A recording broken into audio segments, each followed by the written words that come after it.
El empuje producido por la hélice consiste conceptualmente en que inmediatamente detrás de la pala, del disco rotor que conforma la hélice en movimiento, hay mayor presión relativa que delante de ella. Es fácil, demasiado simple decirlo así, es importante dar los fundamentos para eso. Lo que mejor lo da es la NASA a través del Glenn Research Center, que publica esta bibliografía que me he permitido traducir.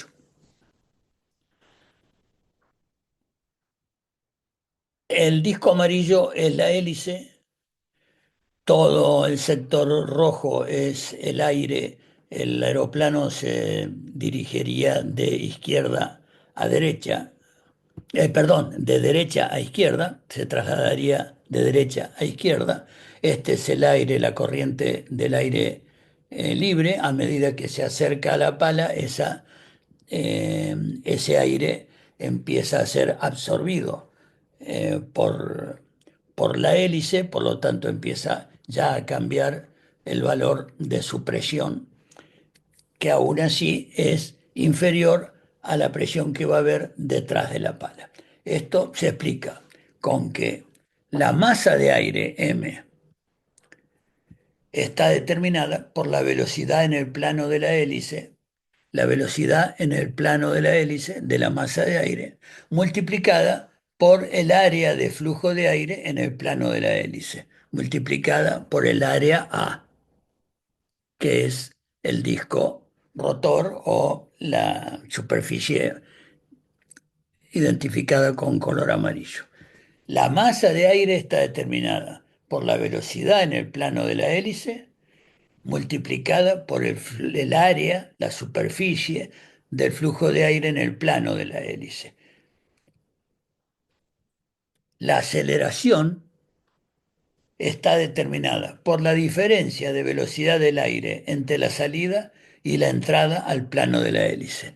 La diferencia de la velocidad en la salida es tal que produce por acción-reacción, produce este empuje hacia atrás y por el principio de acción y reacción de la tercera ley del movimiento de Newton, todo el conjunto es impulsado hacia adelante.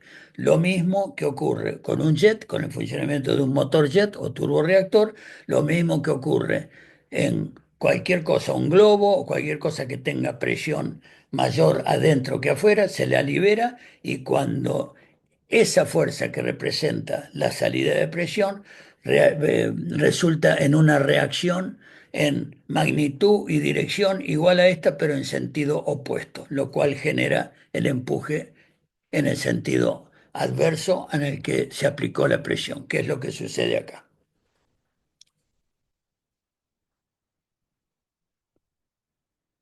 Respecto a la hélice hasta ahora, esto todo lo que vimos se aplica a una hélice con paso fijo. Ahora, el concepto de una hélice de paso variable es que si fuera de paso fijo y este es el plano de rotación de la hélice, la pala tiene un determinado ángulo que se llama ángulo de pitch angle, un determinado ángulo, y ese ángulo es fijo por diseño para las características de performance esperadas del aeroplano y es todo lo que hay. Ahora, en la medida que los aeroplanos propulsados por hélice tienen características de performance tales que su velocidad tiene un rango tal que representa sobre todo en crucero y en descenso a velocidades relativamente altas para un avión propulsado por hélice, se surge la necesidad de la hélice de paso variable. La hélice de paso variable, además de permitir tener un paso fino que se llama muy cercano, con un muy poco ángulo, muy cercano al plano de rotación, ese ángulo puede variarse constantemente hacia paso más grueso, incluyendo lo que se llama paso bandera para que ante la eventualidad de falla de este motor, la hélice colocada el borde de ataque exactamente contra el viento relativo ofrezca muy poca resistencia al avance, como vamos a ver más adelante. Pero sobre todo tiene otro fin, otra finalidad, la hélice de paso variable, que es lograr máxima eficiencia de la hélice a medida que se incrementa la velocidad del aeroplano. Si tenemos presente la cuerda de una hélice con bajo paso, paso fino, con paso grueso y con paso bandera, vamos a apreciar con mucha más claridad que, por ejemplo, en el paso de bandera, la cuerda de la hélice va a estar en forma totalmente transversal, alineada con el eje de rotación de la misma. Con paso grueso, la cuerda con la hélice detenida va a tener una diferencia angular con el plano de rotación muy grande y con paso fino o lo que se llama low pitch, bajo pitch, la hélice va a tener una diferencia angular, su cuerda con el plano de rotación, mucho menor. Para poderlo ir observando cada vez más claramente, si este es el plano de rotación de la hélice,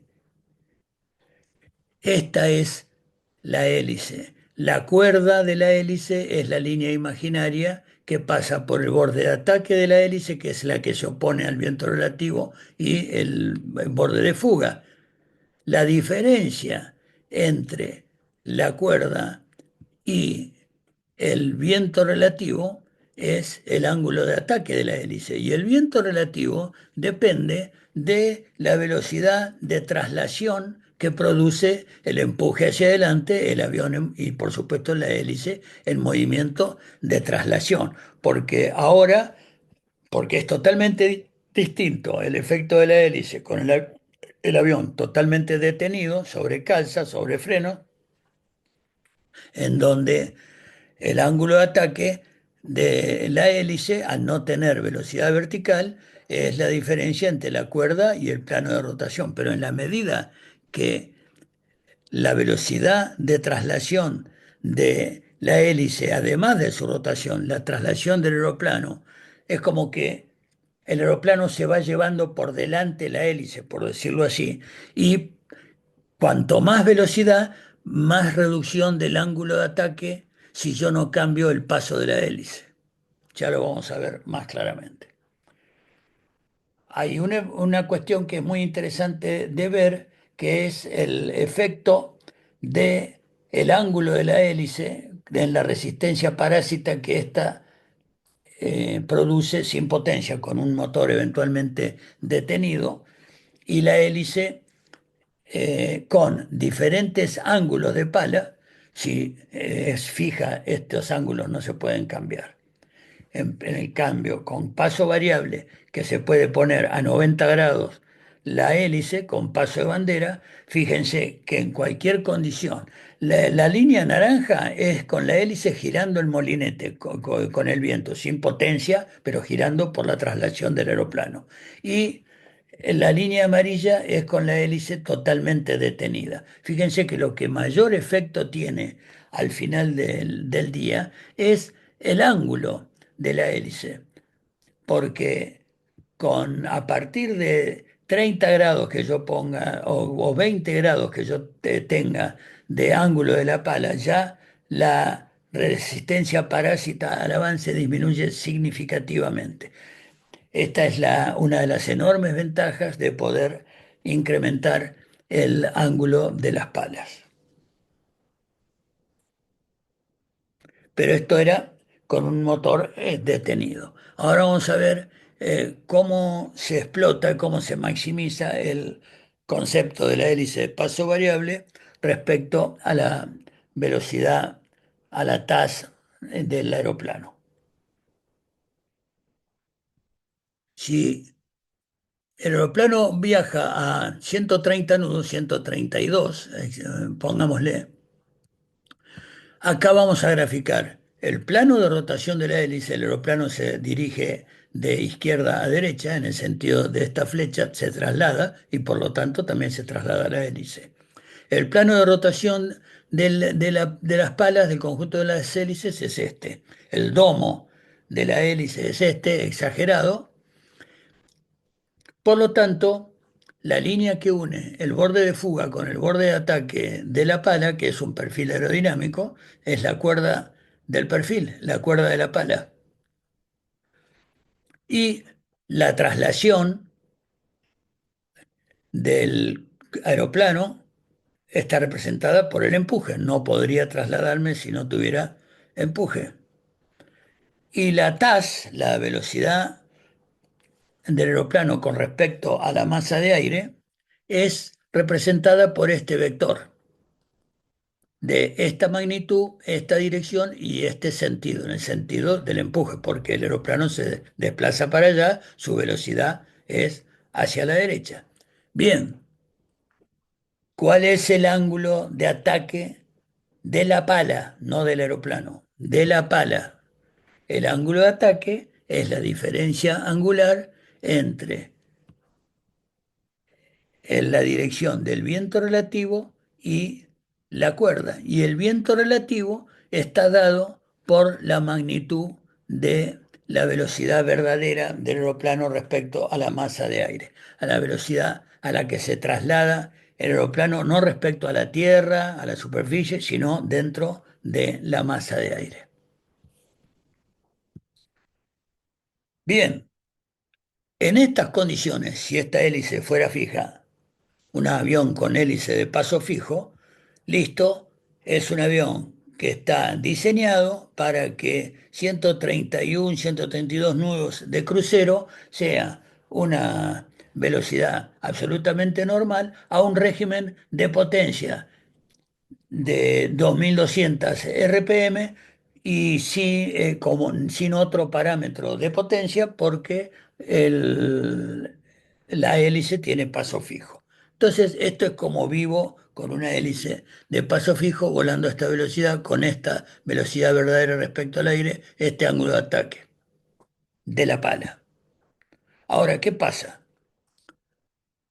Si en las mismas condiciones yo incremento mi velocidad, mi velocidad aérea verdadera respecto a la masa de aire, la incremento a 150 nudos, es porque estoy teniendo un incremento en el empuje, me aumenta la velocidad indicada, me aumenta la velocidad verdadera.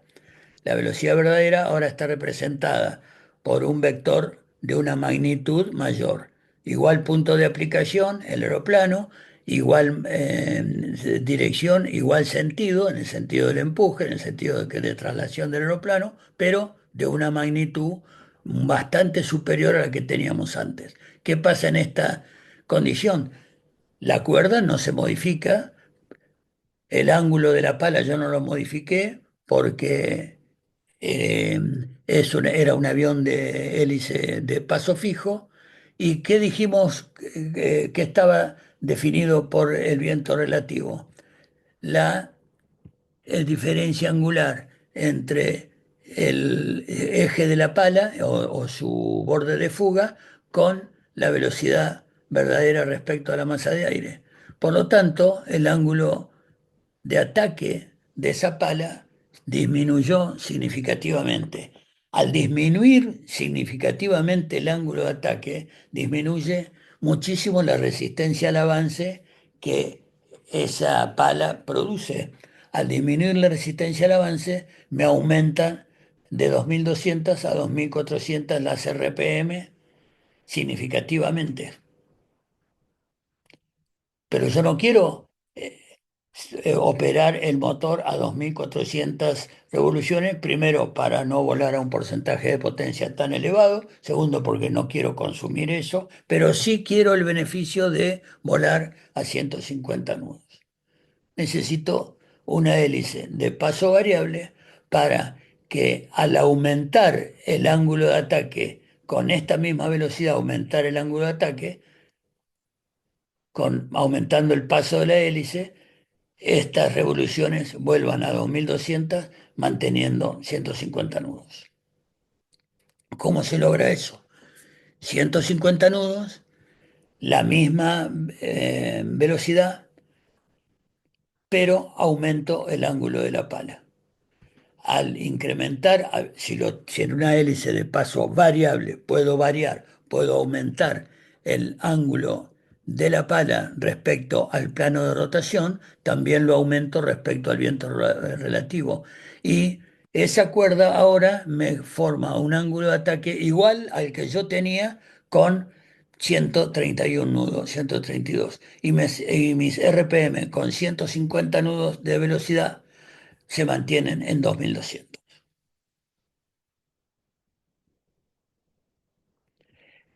Esta es la esencia del concepto de paso variable. El paso fino o fine pitch o low pitch es aquel con bajo ángulo de la pala respecto a su plano de rotación y por lo tanto en una misma unidad de distancia va a tener una determinada cantidad de RPM, por ejemplo, 2400. El paso fino tiene menos resistencia al avance porque disminuye el ángulo de ataque y por lo tanto aumentan las RPM. El paso grueso o coarse pitch o high pitch, fíjense que en la misma unidad de distancia la hélice recorre muchas menos vueltas. ¿Por qué? Porque anda a 2200, que es el régimen, por ejemplo, que en el ejemplo anterior nosotros queríamos. Por lo tanto, el paso grueso disminuye las RPM porque aumenta su resistencia al avance debido a que aumenta el ángulo de ataque. Por lo tanto, permite que, a- pero al aumentar el ángulo de ataque, permite, como vimos, que a mayores velocidades verdaderas respecto a la masa de aire, yo pueda tener un régimen de RPM del motor más bajo. Eso preserva el motor, ahorra combustible, mejora la eficiencia global de la performance de un aeroplano. En el caso de los aviones que no tienen paso variable de la hélice, vamos a contar con acelerador y mezcla solamente. En el caso de los aviones con paso variable, hay otro comando generalmente identificado en azul, que es el comando del paso de la hélice. Girando este comando en el sentido contrario a las agujas del reloj, se aumenta, voy a paso grueso, se aumenta el paso de la hélice. Y corrigiendo el paso de la hélice, rotando la perilla en el sentido de las agujas de reloj, se reduce el paso de la hélice hacia paso fino. Todo esto que hablamos es la razón por la cual, con motores configurados de esta manera, a bajas velocidades, como el despegue, go around o escape, y la aproximación intermedia y final, en general el manual de vuelo va a recomendar o a consignar que se debe ajustar todo paso totalmente fino, lo más fino posible, porque vamos a muy baja velocidad.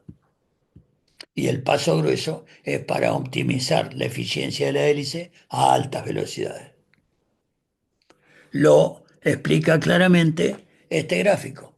Este gráfico explica la eficiencia de la hélice en términos de coeficiente de sustentación, porque como dijimos, el perfil de una hélice es un perfil aerodinámico como el ala.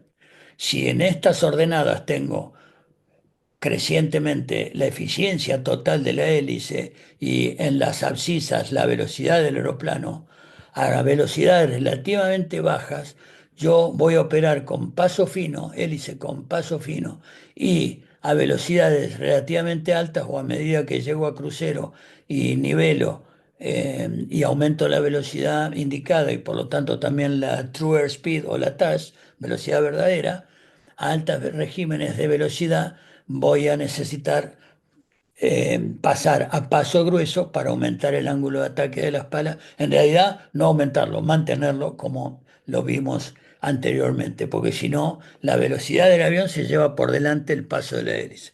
La hélice de paso variable permite mantener la máxima eficiencia de las palas para diversas velocidades al operarse dentro del rango entre paso fino y grueso y dentro de los límites y consideraciones del fabricante para cada motor, cada hélice, etcétera. Pero conceptualmente es esto lo que explica la razón y el funcionamiento del paso variable en las hélices. A 80 millas por hora yo voy a operar un aeroplano seguramente con pasos relativamente finos. Y a 130 millas por hora en adelante voy a operar con paso grueso para mantener el ángulo de ataque entre la cuerda de la hélice y el viento relativo. Otro concepto fundamental en aerodinámica es el de estabilidad del aeroplano. La estabilidad de una aeronave es la capacidad o atributo de ésta para volver a su condición de equilibrio posteriormente a un disturbio del mismo y retomar su actitud y trayectoria originales. Es básicamente una característica de diseño inherente a la aeronave. La estabilidad puede ser estática y dinámica. La estabilidad en una aeronave tiene efectos en dos áreas muy significativas, en la maniobrabilidad de la aeronave y en la controlabilidad de la misma. La controlabilidad y maniobrabilidad lateral, longitudinal y direccional, que como sabemos se traduce en cabeceo, rolido y guiñada, pitch, roll y yaw respectivamente. A su vez, la estabilidad puede ser positiva cuando el aeroplano es estable, negativa cuando es inestable y neutra cuando no es ni una cosa ni la otra. Al tener una perturbación, sigue exactamente la dirección de esa perturbación. Esto se suele graficar con una esfera en una pendiente, en un valle, en donde se grafica la estabilidad eh, estática positiva con el desplazamiento de esta esfera y va a volver, va a retornar gradual y progresivamente después de algunas oscilaciones, pero inmediatamente va a tener la tendencia a volver a la posición inicial. Y si lo transformamos a esto en trayectoria, lo mismo. Después de un desvío, va a volver, va a tener la tendencia a volver a la posición inicial. En cambio, una condición inestable o estabilidad negativa va a ser aquella en donde se puede ejemplificar con una esfera, pero en una loma en la cual apenas se dispare de su condición de equilibrio sobre la loma, se va a alejar cada vez más de su posición inicial. Y relacionándolo con una trayectoria, la trayectoria en vez de volver a la posición antes de su desvío, se va a desviar cada vez más de la trayectoria original. Y la condición neutra sería ejemplificar esto en un plano. Se mueve una esfera y cuando termina su inercia queda a donde está, pero no tiene una tendencia ni a volver a su posición inicial ni a seguir desviándose cada vez más, que en una trayectoria sería seguir una trayectoria paralela después que hubo un desvío. En otros términos, la estabilidad estática, la estabilidad estática es la tendencia inicial a retomar inmediatamente a la posición original. Sería, por eso está en rojo, esta trayectoria dentro del arco rojo, la estabilidad estática. Es estable estáticamente porque la tendencia inicial, inmediata, es retornar a la posición inicial. mientras que la estabilidad dinámica es la tendencia general a retomar a la posición original luego de una serie de oscilaciones, pero a través del tiempo. Este avión sería estáticamente eh, estable, porque la tendencia inicial es a volver a su origen, porque venía volando por acá, y dinámicamente también estable, porque después de oscilaciones, sus oscilaciones van siendo a través del tiempo cada vez menores hasta retornar a una posición inicial o muy similar, después, por ejemplo, de ser afectado por una ráfaga. La perturbación vertical ascendente producida por una ráfaga produce ese desvío y esta es la manera en que se grafica la condición de estabilidad estática y dinámica para un mismo aeroplano. Hay aeroplanos que pueden tener estabilidad estática negativa, pero dinámica positiva y la combinación de cualquiera de todas ellas. Pero lo importante es tener el concepto, lo mismo que el concepto de momento. El momento, conceptualmente, es el resultado de una fuerza, de aplicar una fuerza por un determinado brazo de palanca, o sea, por una distancia. La fuerza, una fuerza por una distancia, nos da como resultado el momento que yo puedo aplicar, por ejemplo, en esta tuerca. Si yo, como muchas veces necesitamos, no puedo vencer esta tuerca porque está agarradísima. Con esta llave, le pongo a esta llave un tubo, la meto dentro de un tubo mucho más largo y hago la misma fuerza, pero con una distancia, con un brazo del triple de esta distancia y voy a tener un momento muy superior. Esto también se aplica a que si yo esta puerta que está abierta la quiero cerrar aplicando una fuerza con esta flecha roja en este punto de la puerta, a esta distancia del eje donde rota, la fuerza que voy a hacer va a ser mínima, no voy a poder cerrar la puerta. En cambio, con una fuerza mucho menor, como la flecha celeste, pero aplicada a esta distancia del eje de rotación de la puerta, la fuerza va a ser mucho mayor, la resultante, el momento va a ser mucho mayor, habiendo aplicado incluso una fuerza bastante menor. Por lo tanto, el momento es la fuerza aplicada multiplicada por la distancia representada por un determinado brazo de palanca. Esto ya van a ver en performances que lo importante que es para el centraje, el peso y balanceo de un aeroplano, pero para muchas otras cuestiones relacionadas con aerodinámica.